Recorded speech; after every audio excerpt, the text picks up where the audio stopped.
Hello, agents, and happy Tuesday. Today, I wanted to continue a discussion from an earlier video I made regarding the flex gear concept. But before I do, I wanted to give a shout out to Sick Keg Hatch 8086's mention of improvised gear currently in the system from that last video, and I wanted to take this time to thank everyone who has so far commented and liked the videos that I've posted. I also appreciate the feedback about those videos and even made some changes to them based on that feedback. So again, thank you. Alright, so let's do this. So the response to the Flex Gear video surprised me, in a good way. Some of you brought up great points, especially about improvised gear and how close we've already come to having more build freedom. Today we're digging a little deeper with 3 ways Flex Gear could actually fix the Division 2's build system, not just tweak it. Okay. Point 1. It breaks the gear set lock-in problem. Well, let's start with the obvious. Gear sets are powerful, but they're restrictive.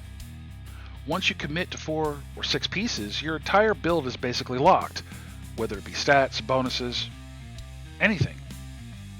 There's almost no more room for more creativity unless you break the set and take a big hit to your stats and possibly your effectiveness. Flex Gear could change that by letting you pick a set piece, keep the core identity, whether it be Strikers, Hunter's Fury, whatever, but swap one attribute and one talent, maybe even adjust a mod slot. This keeps the build's purpose intact while giving you space to personalize it. You're still running a gear set, you're just not stuck with someone else's decisions. And it opens the door to further possibilities across the board, whether it be PvE or PvP. Okay. Point 2. It gives improvised gear a reason to exist. One of the more overlooked parts in this conversation is improvised gear. It already allows you to equip 2 mods into 2 mod slots. The chest, the mask, the holster, gloves, backpack, and knee pads. But there's a catch. No brand bonuses. No gear set bonuses. No set effectiveness. Now, that makes it more flexible in theory, but less effective in practice. Imagine if Flex Gear took the improvised idea and built upon it. So, 2 mod slots, selectable talent, optional core attribute reroll. And suddenly, improvised gear becomes the foundation for hybrid builds, or even a sandbox for build testing before locking into a specific set. Okay. Point 3. It levels the playing field for new and mid-tier players. So, veterans can min-max for weeks.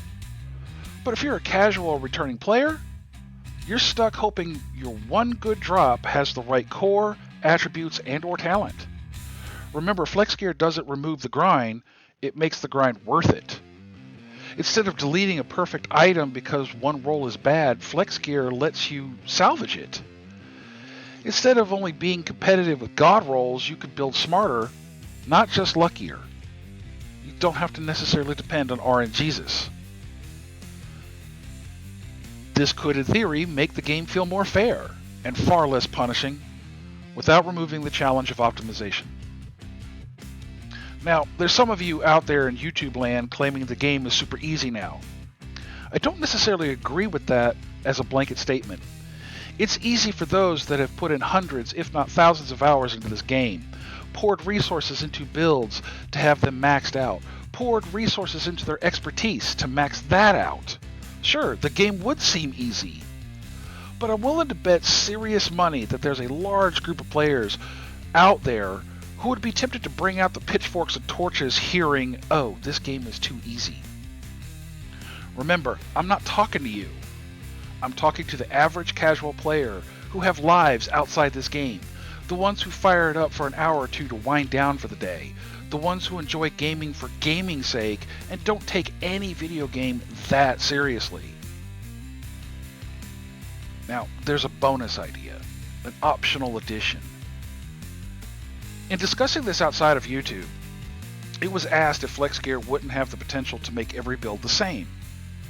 And I argued that no. In fact, it might increase build diversity, because now more players can actually test ideas, combine brand sets in new ways, and compete without needing a YouTube certified god roll. It opens the sandbox up instead of narrowing it down. Flex Gear isn't just a wishlist idea. It's a potential solution to one of the Division 2's oldest problems. Too much gear and not enough freedom, and not enough storage space in the inventory and stash. And when you factor in what we've already gotten, like improvised gear, the framework's already there. The only thing missing is implementation. I know the devs do not watch YouTube videos for inspiration for the game. They find feedback in the PTS. So, if anyone likes the idea of Flex Gear even just a little bit, and they play the PTS, offer them this low-hanging fruit. It's easy to pick. So let me know in the comments. Would you use Flex Gear? What changes would you want to see?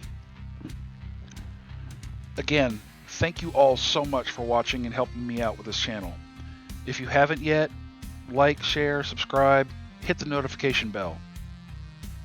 And until the next time, this is Hannibal, signing off.